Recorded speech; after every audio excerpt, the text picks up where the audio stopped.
Well, hello there. Welcome to this week's video. It's all about truth. We say we want the truth, but actually the truth can be pretty shocking. Sometimes so shocking that we actually turn away from it and ignore it. I know that that is shocking in itself to think of, right? But it's true. That's what people actually do. So welcome to this week's video. My name is Karen from karenturpin.com, if you don't already know who I am. Now, we know that it takes a while for people to wake up, years actually. And often they appear to wake up for a little while and then they fall back to sleep again. I've seen a lot of that in the last few years.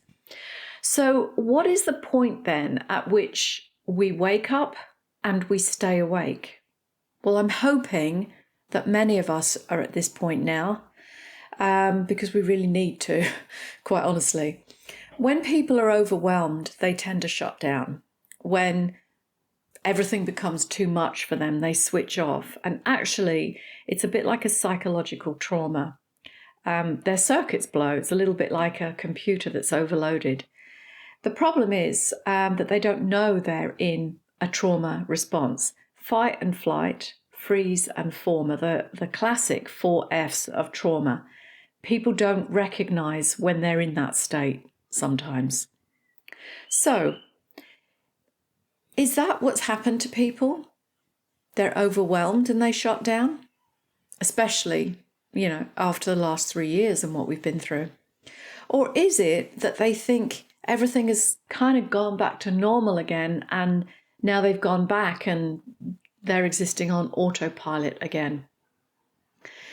Well, things are not back to normal, are they? And in actual fact, they are never going back to what it was like before. In some ways, that's a good thing.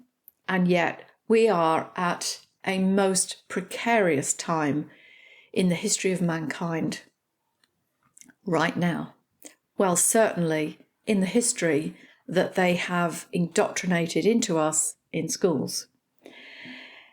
This can only go one of two ways now. And whilst I always talk about, seeing a vision where everything comes out good, I know that we have to fight for that. So at this point, it can only go one of two ways. We either stand up, we claim our sovereignty, we stop playing victim to the elite narcissists, or we are taken over by transhumanism, programmed by chips in our brain, eating bugs,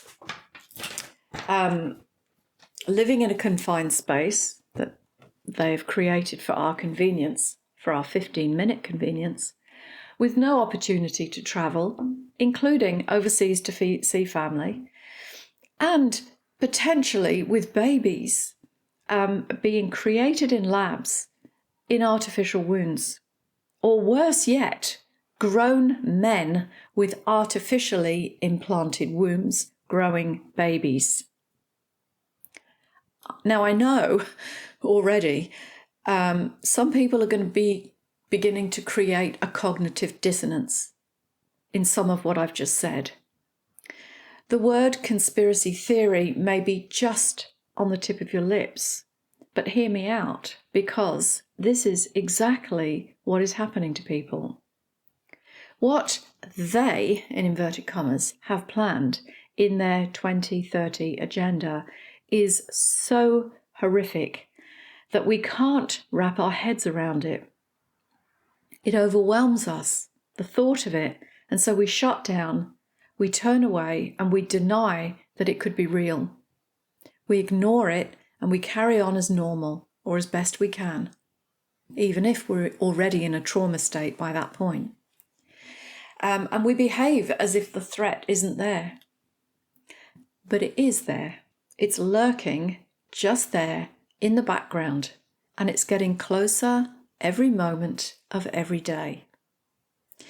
You see, we say we want the truth, don't we? But when we hear it, we don't like it. We don't want it. We can't believe it. And in actual fact, we often choose not to believe it. And that's what they're banking on. That's why they're getting away with it. On the surface, things look vaguely okay, to the unawakened person. But there is a deep rot just beneath the surface. They tell you one thing on paper or even to your face, but they're lying and they're covering it up. They're covering up what they're doing. Even the mainstream is covering up for them. They are gaslighting. They are narcissists, and you are their victim. Victim consciousness is the lowest level of consciousness to be in. It's the lowest vibration. It leaves you feeling powerless, helpless, hopeless, condemned, cursed, fit for nothing. And in that state is where they want us to be. They call us useless eaters. Yes, they degrade us to that very lowest point. Yet we listen to them. Their health experts, their climate experts, their policies, their guidelines, their mandates, their models. Because we can't connect the dots, especially when we're in a trauma state. That fawn state of trauma is when you appease your captive or your oppressor. You do that in a bid to keep yourself safe and alive. They abuse you and you allow it. You are their victims, yet you do nothing but sit back and take it. If you had a friend in an abusive relationship, in a relationship with a narcissist or a psychopath in which he or she was the victim, would you say, oh, well, there's nothing much you can do? No, you would say, get out of there, stand up for yourself, speak up. But the problem is that often people in domestic violence situations, they stay there for ages. They put up with it. Why? Well, it's psychological. It's fear. It's a belief that they're trapped and often powerless, helpless, hopeless, and often brainwashed or in such trauma that they literally can't even see where they are for a while. Can you see the similarities? People are in a relationship of a type of domestic violence, because this affects our everyday living, with governments. We're in a domestic relationship, a narcissistic one, with governments and with those three-lettered organisations that I can't say on here out loud because I'd be banned, but I think you know who I mean. We're in a time of the big reveal, and there is so much more to come. It's being uncovered by the day, but you won't see much of it on mainstream. There have been a few twists and turns in the narrative on mainstream recently. They're kind of hinting at things. I hope they hurry up and reveal the whole lot, but they may never, I don't know. But that's one way that they keep you asleep, you see. They keep you programmed with what they want you to believe in. And you plug in each day to get your fix. You're addicted to the program, actually, and you don't even know it. Now, forgive me, because I know that not all of you are this. Many of you that listen to me are awake. You know most of the things I'm likely to say today. But I want to remind you and, maybe give you a little boost, a shake up to say, come on, don't fall asleep in this, right? And it could be that I may talk about some things today that you are still asleep to some parts of it. Now, my first wake-up call was in regards to the food industry. I had automatically presumed that if stuff was being sold in shops, then it must be safe. The ingredients must be okay, because the government wouldn't let people sell it if it wasn't okay, would they? That was my first wake-up call to the government don't care for you. Sugar and food colouring, that was my first thing that I spotted. The effect that it had on kids' behaviour was obvious to me. But this was before the internet. I couldn't find any books on this. That was in the late 80s, actually. Yes, it was already happening back then. Now, I knew something was going on, but I had no evidence, and people around me told me that I was crazy. And so, to be perfectly honest, I put it on the back burner, and I kind of ignored it too, myself, for about 5 years. That was really a step in my awakening journey. I didn't know that at the time. You only get these things often when you look back. But it was like the archetypal hero's journey, right? In which we are invited to awaken. Something happens as a catalyst in our life and it invites us to awaken. And we see certain things, but then we do nothing about it often and we fall back to sleep. So that's what happened. I fell back to sleep for a while. From about the early 90s, though, I haven't fallen back to sleep again, and it's been a gradual unfolding of truth, some of it devastating. Because when you ask to see truth and you genuinely mean it, you begin to see so much truth around you that literally it's like as if your life falls apart. You see everything that is not true. And it can be heartbreaking sometimes because that, for many of us, involves relationships and livelihoods, things that we've been participating in, etc. Many of the things that I believed to be true were labelled as conspiracy theories, but they are true, they were true, and now we have the evidence to prove that. Not according to mainstream, of course, but evidence exists nonetheless. So what are we looking at here? What truth do we need to see and be able to stomach and stand in the presence of without getting so overwhelmed that we switch off again? Well, it's vast, actually. A few things I'll mention today are just the tip of the iceberg, but I would recommend that you pick up a piece or a few pieces at a time, but please keep your mind open to all of it. Don't close down any of it because it's true and it's real. So here's a few things that I picked just to get you going, if you like. Here in Australia, they're about to do a referendum on the voiced parliament.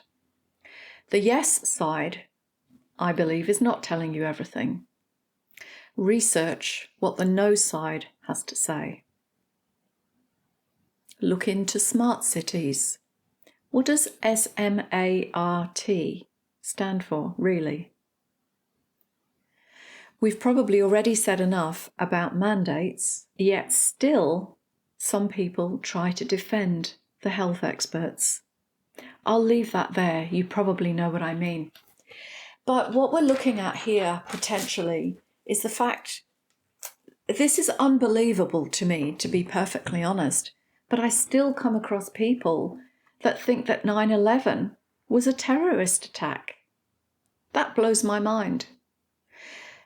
Look at electric cars, because apparently it requires more fossil fuels to create them and charge them long term than it does to create or run petrol and diesel cars.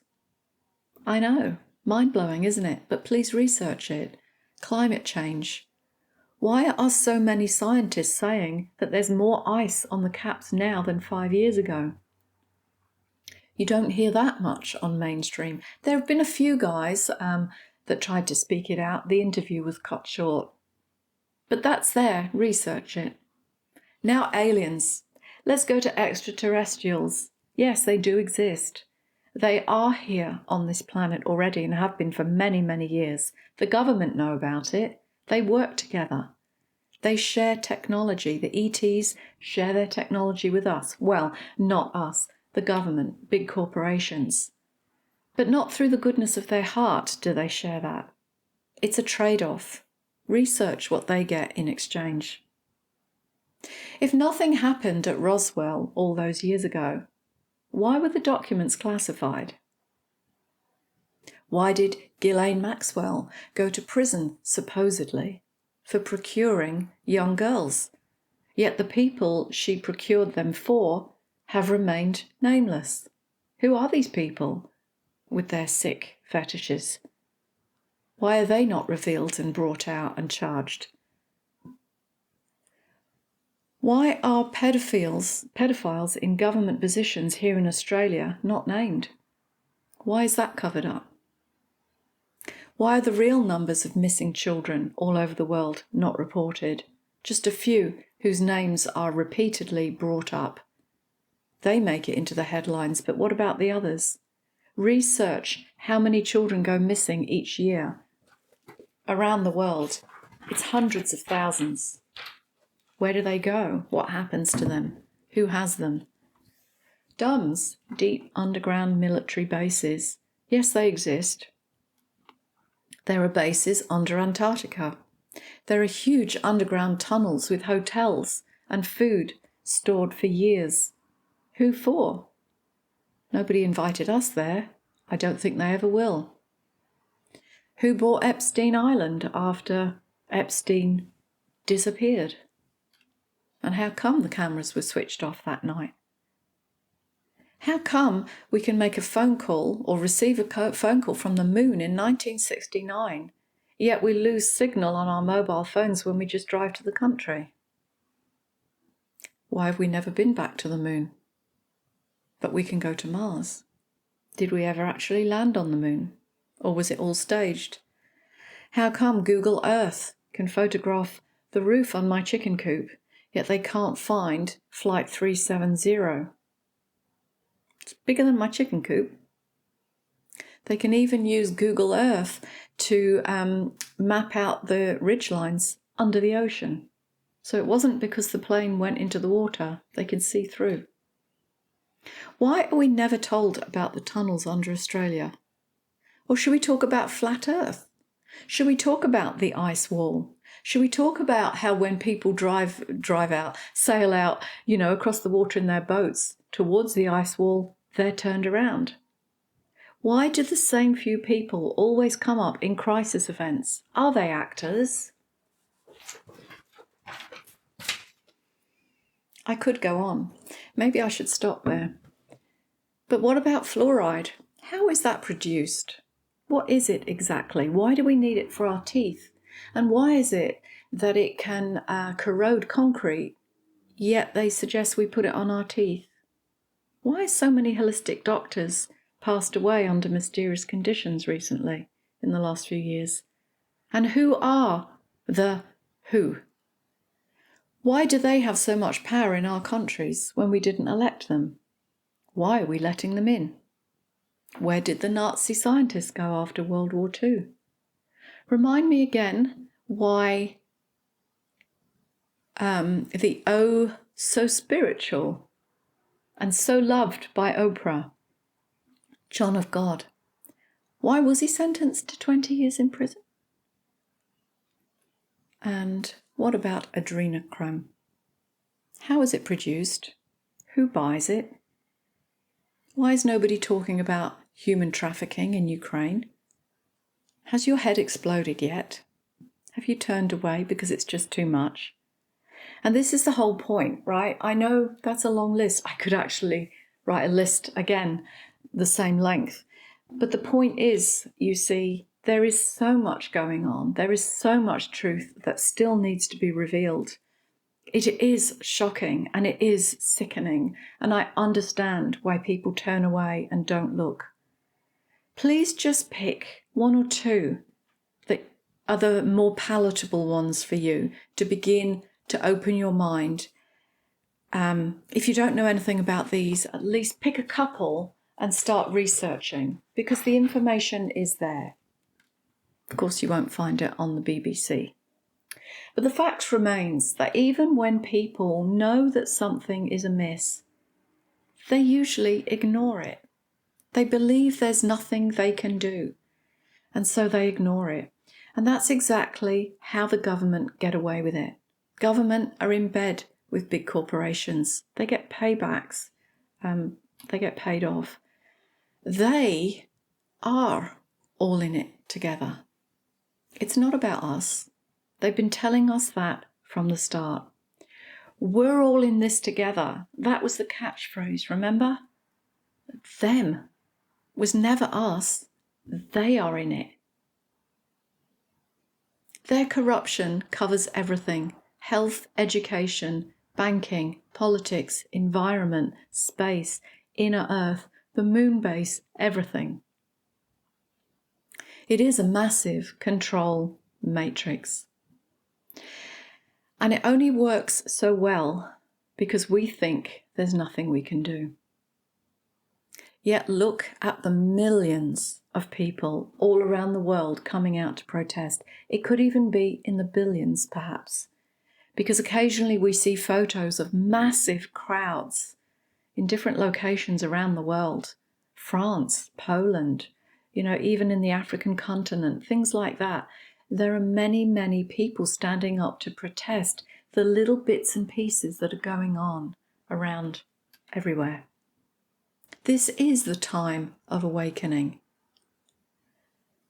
This is the time of finding out what's really going on.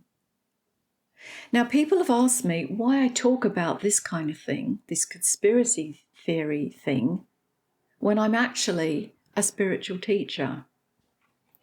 As I've said before, this is a spiritual battle.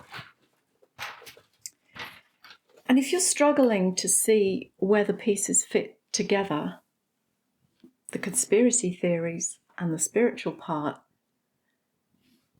think of it like this. When you are a victim, you are in a very low vibration of consciousness. You are helpless, you are hopeless, you take whatever you're given, whatever is handed out at you.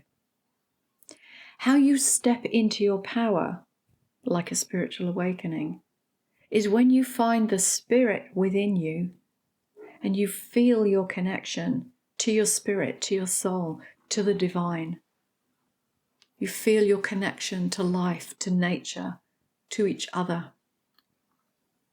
Solitary confinement is so crippling to a prisoner because he loses that sense of connection with everything unless he can find his soul or his spirit within.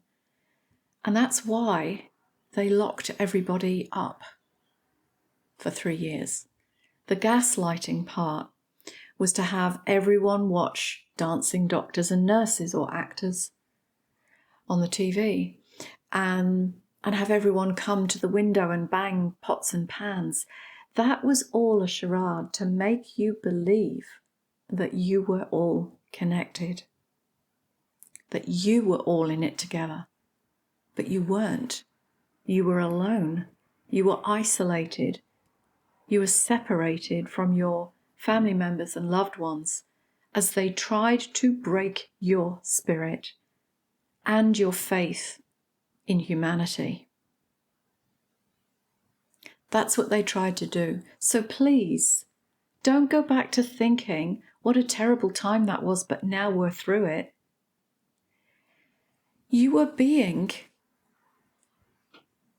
abused spectacularly. We all were. And we just took it. And that was just the start. That was just the start to break your spirit so that you would feel helpless, hopeless, that there's nothing you can do. And then it was to break your health and your ability to earn a living, to feed your family. And then the ability to pay for the roof over your head because they've risen interest rates. And eventually it will be to take away your freedom again. Would you let anyone you know do that to your loved one? It's abuse. Stop taking it. Very soon, now already actually, they are taking away your cash. Very soon they will take your land. Not just yours though, mine, everyone's, apart from theirs. They can do that because they do what they want. They are free and we are not, unless we create it, unless we take our freedoms back, unless we take our power back And that's why this is a spiritual battle. When they break your spirit, you don't stand up and fight. This is all about a connection with the divine, a connection with human hearts. We are the creators. We build things for them. We work for them. Without us, they can't have their things. But we have to wake up. We have to get over our fear. If we're going to change anything, we have to start doing it now, because time is running out and nobody is coming to save us. Only you and I can save us. And the time to do that is now. So this has been rather more serious video, I think you'll agree. But my intention with it, again, is to give you a little boost up so that you don't fall back to sleep as things now appear to be normal. It's to give you a little boost up to say, come on now, we need you. There's a reason that you're here. It may be to help other people. It may be to start, some sort of community where you can support each other, where you can actually stand up, raise awareness, inform people of what's really going on. Don't let yourself or anyone you know that appears to be awake, don't let them fall back into complacency, helplessness, hopeless. That's where they want you to be. So I'm sorry if this is more dramatic, but I don't know of a more dramatic time in the history of humanity, as I've said. Now, I still do believe we can come through this and create this new Earth timeline. But you see, when we're pulled down into that victim consciousness, for those of us that are, into the spiritual stuff, 5D, multi-dimensional, we like to talk in those dimensions and levels.